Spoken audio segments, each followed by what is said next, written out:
Hello everyone, and welcome back to World of Warships Blitz with Terry. Today we are looking at the second pan-European ship in the game, the premium tier 7 destroyer, the Blyskawica.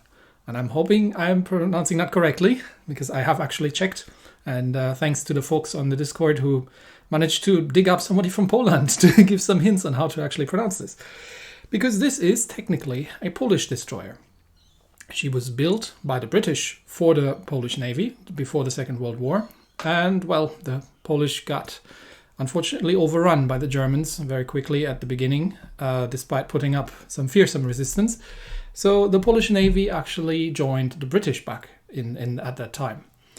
And she was built in a shipyard on the Isle of Wight, which is in the English Channel, just between France and England. She was back in that shipyard in about 1942 for a refit.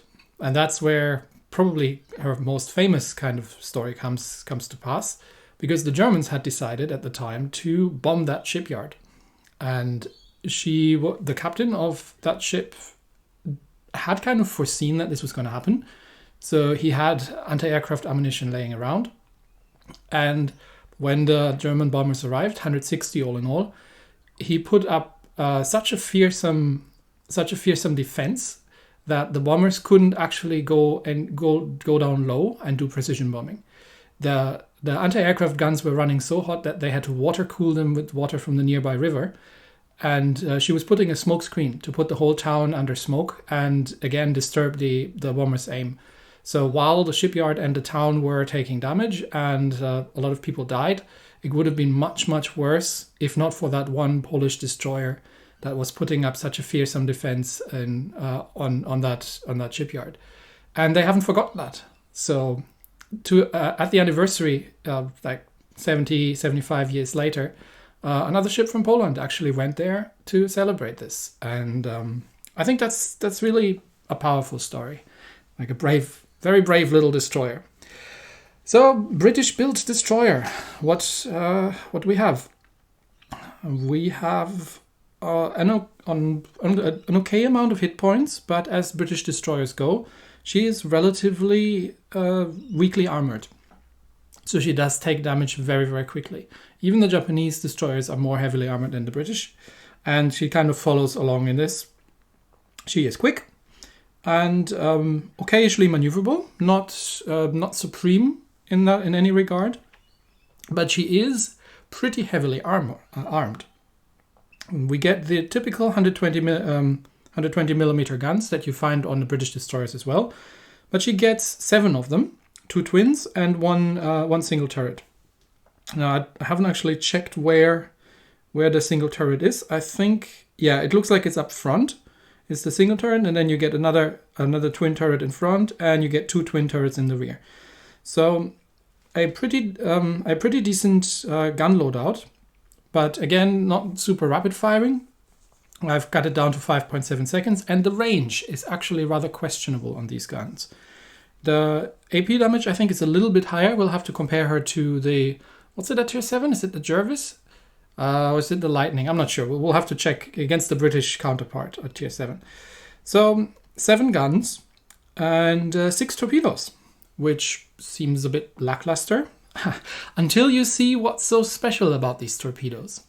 Now, generally, well, let's just have a very quick comparison. Generally, if you're looking at ships with torpedoes, you get a flooding chance of somewhere around 12% on the Soviets, going up to 15% on the, and yes, it is the Jervis, on the British, and I think it maxes out at 19% with the Japanese at around this tier. And then you've got the other ones kind of in the middle between these things. The Blyskawica has torpedoes that have a 33% flooding chance. There's another thing. So your average torpedo speed is somewhere around 50 to 60 odd knots. Maybe a little bit faster on the deep water torpedoes. This thing has 86 knot torpedo speed. You don't get this for free though. So in return, they actually do, well, maybe about half the damage that you would normally do with torpedoes. But they also have a 37.5 second reload on tier 7. So with a 7.8 kilometer range, that means by the time your torpedoes are there, they're pretty much reloaded. You can see where this is going, right? So these torpedoes are pretty unique in the game so far, and they are fun. First of all, they are so quick that you can often even surprise destroyers with these that are not sitting in their smokes and are not expecting these extremely fast fish coming along. And yeah, in general, they are somewhat harder to dodge because they are really quick. Now, this still doesn't make this a brawling destroyer, in my opinion, because again, the maneuverability is a bit on the low side, and the armor is definitely weak. So if you get into gunfights with gunboat destroyers, you will run into trouble. So if you're fighting German, Soviet, or American destroyers, I generally tend to try and avoid that as much as possible. The AA is, well, it seems to be pre-refit. I know that she was changed later on to 100mm dual-purpose main guns, and she actually still exists as a museum ship. I think still in that setup. But here we have very weak AA and probably about an average concealment. So comparing that to, say, the Jervis, which I haven't played, but I've just for comparison's sake, I've set her up the exact same way. The Jervis is definitely much faster on the rudder and the traverse, a very agile destroyer. And very comparable guns, slightly weaker. So if we look at the guns, the Blyskawica has slightly better armor piercing, but ever so slightly. It doesn't really make a noticeable difference. Of course, the Jervis having the regular torpedoes, here you see the damage of 3,300, whereas here you only get 1,800. So they're more like airdrop torpedoes. The Jervis as well has the relatively weak AA and an ever so slightly better concealment on the Jervis. So what is this kind of destroyer? Is this a brawler? Is this a stealth destroyer? I mostly play her on stealth. And given that your torpedoes themselves are not going to do a huge amount of damage, you're not very good at the kind of hit and run tactics that you get with other destroyers, where you see, let's say, a half-health battleship, and you know that your one torpedo salvo can actually take him out. So you're going in for the rush, go for the kill, and then move on. You can't really do that with this one, because the punching power of the torpedoes is just not enough. So most of the time, I would say I'm playing her more kind of like a Japanese, maybe like a Japanese gunboat, in that I'm torpedoing from stealth if I can. And I'm not afraid to use the guns, mostly also to set fires and to trigger damage controls, because one of the large contributors to your damage is going to be flooding. So if you can find ships that have their damage con on cooldown and set floods by just spamming these torpedoes at them, then you can rack up a decent amount of damage over time. For the elite bonus, I personally have gone with a slightly better maneuverability, because she was really kind of lacking in that department, rather than even improving the torpedoes even further, because again, she only has a 37-second reload, so reload time boost of 3% isn't giving you much.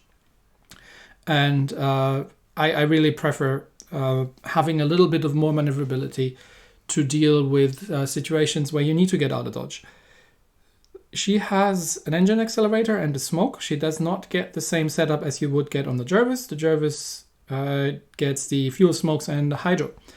I tend to lose fights with Jervises, by the way, just because the hydro negates my smoke, and they are extremely nimble. So it's a pretty even fight between this and the Jervis. I would usually try to avoid dogfights with destroyers in this thing. You can, if they are not aware of your torpedo speed, but if they know what they're doing, then you're going to have a hard time, because the guns again are just 120 millimeters. So I have played around both with a speed and a stealth build, and I've ended up sticking with the stealth build, because being able to outspot things, given that you are not the best brawling destroyer out there, is a big advantage in my opinion for early game, and also the capability of going stealth when needed. I have the reload mod on the guns, because after all, you do get 7 guns, but the range isn't that great, and still you can use them to set fires on things that have damage control. So that's quite useful. Steering in mod 1, because the rudder is on the slow side, and I did want to have the concealment system in the 3rd slot. Supplies, obviously destroyer standard. We've got high-grade coal, we've got crew rations, and we've got the diesel. And I actually have a commander now for the Pan-European. So Mistweaver, given that you get smokes, is an obvious one. Also, exploit weakness is a very obvious one, because you will be setting a lot of floods with this ship. Other than that, it's just kind of your normal destroyer setup. There's no need to go for air defense or anything, because she doesn't have any. I don't know what the rest of the Pan-European destroyer line is going to look like. So in terms of captain trainer, again, we're going to have to see what comes. I have put the Daredevil in because, well, it is a pretty squishy destroyer in terms of defense. What have we not looked at? The battle honors. Play 10 battles on the first one, and you get 2 steel for destroying 2 enemy destroyers in a battle, which is interesting because that's not quite what this ship is primarily good at. But I guess, you know, if you get in a dogfight and someone doesn't expect it, the torpedoes are pretty difficult to dodge if they are well aimed. So if a destroyer runs into you, you can actually use your torpedoes to pretty devastating effect, again, because people are not necessarily aware quite yet how quick these are. So the reaction time is reduced there. Anyway, camouflage-wise, the historical camo, if you so want to have it, gives you more mine battery firing range, which is desperately needed, because you do need to get uncomfortably close to things. It increases the torpedo range, which is good. It increases the traverse, which is also pretty good, because that's one of the weaknesses, and it gives you 4% surface detection, which is also great. So all in all, a pretty good package if you want to have it. All right, so but for now, let's put the Seaborne Assault on, just standard destroyer camo, because not everybody gets the ship with the camo coming in. I haven't looked at the bundle. I think she's in the. Is she in the shop right now? I can't see it on this account because I obviously have her already. But yeah, just in case she doesn't come with the historical camo, you'll see how she plays without. All right, let's go and have a battle. We are playing on Aurora, and by the looks of it, we're top tier. King George, a Fuso, double Fuso actually, and 3 unpleasant destroyers unpleasant cruisers for a destroyer captain: a Brooklyn, a York, and a De Grasse, and an enemy Icarus on the side. So let's do this. Base capture on Aurora. Again, I am as good as there's no carrier, but I'm glad to have the stealth build, because that means I am probably going to be able to outspot most of this. I'm not 100% sure with the Icarus. She might be slightly more stealthy than I am, but definitely the cruisers I can outspot. So that should give me a comfortable window for lining up and not getting spotted, because I do have the torpedo range. So given that there's no carrier, we can just sail down. Yeah, let's sail down the side and spot whatever is. Just do some spotting for the team and see whatever is there. The armor piercing on the main guns is not great with the 120s. So if you're at close range against destroyers, it obviously makes sense. But at long range, I sometimes switch back to the high explosive, because it's a bit of a mixed bag, really. Against everything else, obviously, you want to fire the high explosives. All right, do I have any support? No, I don't. So let's just, engine boost has run out, and let's just see what shows up down here. I've got the torps on narrow spread, because again, they are so quick that most people have difficulties to dodge. Okay, there's our first customer, that's the York. He hasn't obviously seen me yet, so I'm gonna drop a set of torpedoes just slightly offset and straight into his wake. And then I'm gonna turn away and see if those hit him. I mean, look at the speed of those things. Yeah, and he either hasn't seen them coming in time, or he hasn't expected them, but that was a flood. So now I'm starting to open up with the guns, because he damage count the flood, and see if I can get a permafire set. But I do get some support, and the York isn't shooting back at me, but there comes a Brooklyn. And I think the De Grasse is over there somewhere as well, so I do have to be a little bit careful. I'm smoking up just in case. I don't want to get blocked by any of these. And yeah, sure enough, they're all starting to shoot at me. Now they can't see me. And unfortunately I don't have angles at the York. Doesn't look like I'm going to be successful with getting a fire.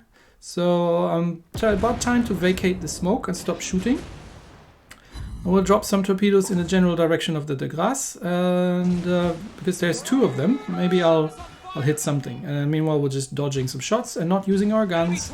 Okay, there comes some torps. That might have been... Okay, King George is firing as well. I'm not sure if he was firing at me, but he seems to have been firing armor piercing for some reason. But I'm just stopping shoot. Okay, Icarus, hello. I'm just stopping to shoot because I am very visible right now. So I'm just gonna let that fire burn out, and there we go. I'm back up concealed. Okay, Icarus, I haven't forgotten about you. And that's a couple of hits on something, and yet another flood, which they damage con and I can't really take advantage of. Okay, I want to hit the Fuso. So he's about where the King George is pointing. So I've seen... Okay, I'm spotted by the Icarus. I'm seeing you, Icarus. Excuse me, I'll be right with you. Okay, Icarus has dropped torps on the other direction, so he's in a dogfight. So I don't really have to worry about him right now, because he's got his torps away anyway. Let's see if I can get a fire set on the King George. Nope. Okay, King George has learned his lesson and is firing actually high explosive at me. Icarus shouldn't be reloaded quite yet, so I'm just smoking up. And my torpedoes are almost... You see that? The torpedoes just impacted and they're almost finished reloading. And I know that his damage con is off... is on cooldown, so he's reversing, and I'm just going to drop some torpedoes in his general direction. Again, stopping to fire my guns, just because I want to get my bloom down, although the Icarus is probably going to spot me anyway, so... okay, that's another fire, and that's the Icarus shooting at me. Okay, but that's a perma-flood. It's time to get out of here, because I'm attracting a lot of attention. Okay, 3 more torpedo hits. Now this range I'm going to fire with the armor piercing, but as you see they're only doing semi-pens against the Icarus. So it probably better to just stick with a high explosive. And yeah, the King George is merrily perma-flooding, but he's out of my gun range now. Okay, Icarus should be reloaded, so he's probably got torps away through that gap. So let's be relatively careful when we're going through there and not just say, yep, there they come. Alright, that's the double set from the Icarus, which means the Icarus is now out of torpedoes, which means I can go and chase people. And well, it's just a matter of killing that King George. Okay, he seems to be accelerating, so we're going to lead the torps a little bit. Not too much, because again, very, very quick fish. And then we'll shoot some high explosive at the Icarus. Let's see if we can make some... you see, these actually work reasonably well. I don't know if... I haven't played the British destroyers enough to say if that's a thing for them as well, but it looks like the King George has dodged all the torpedoes from whatever that was. And my torpedo... Oh, they are just running out. They would have been perfect. Okay, but now I've got a de Grasse and a Brooklyn sitting there, and they're all shooting at me. So it's about time to stop firing and just get out of dodge. And let my concealment do the trick. Okay. Well, drop some torpedoes on the Brooklyn, just like a nice little spread. Just stop firing the guns. And yeah, the Icarus is still there, and he's actually outranging me. But the Jervis is being a better target right now, so okay, we'll show that the Jervis, everybody. There are some torps. These are probably Icarus torps, but there's no problem to dodge those. Also, they wouldn't have range. Okay, that's 3 torp hits on the Brooklyn, but no flooding, unfortunately.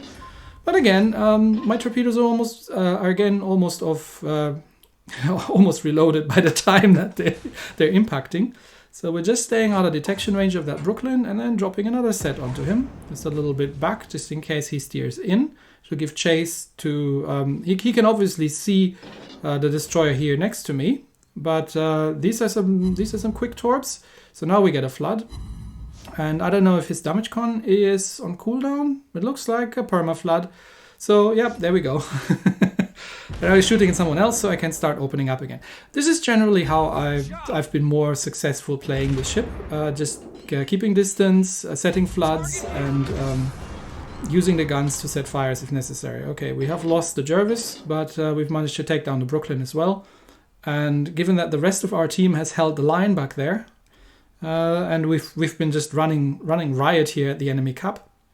There's not much left to do. There's still the enemy destroyer, which has survived, but there's only 40 seconds left in the game, so there's no... Hey, it's smoked up, got fuel smoke going. There's not very much that we're going to be able to do anymore at this point. So, yeah, this is a very interesting ship. This is a very unique ship. because of the, well, very different torpedoes. You just have to get used to the idea that you will not be able to one-shot things with these torpedoes. They are not they're not powerful enough to do the big damage numbers in one go, and then have a very long wait time. So you do have to keep your distance, and you have to actually play this a little bit more like you would play a carrier. So look for ships that have their damage control on cooldown. Look for opportunities of hitting ships that already have controlled their flood or have controlled their fire, and to get the perma floods, because the floods are actually doing a very reasonable amount of damage. So what have we done all in all? If she's bottom tier and she runs into things like American destroyers, it gets a lot more difficult. But we have done 71,000 points of damage, and yeah, 17,000 points is just flooding damage, and made five floods out of 23 torpedo hits. So a very, very interesting ship. Play her more like you would a Japanese, in my opinion. She's more of a stealth ranged damage over time ship rather than a brawler. And you might have some fun with this thing. Just watch out for all the radars and hydros out there. Especially British destroyers are extremely annoying, and German ones with that. Anyway, that's it for today. Thanks everybody, and I'll see you next time. Bye.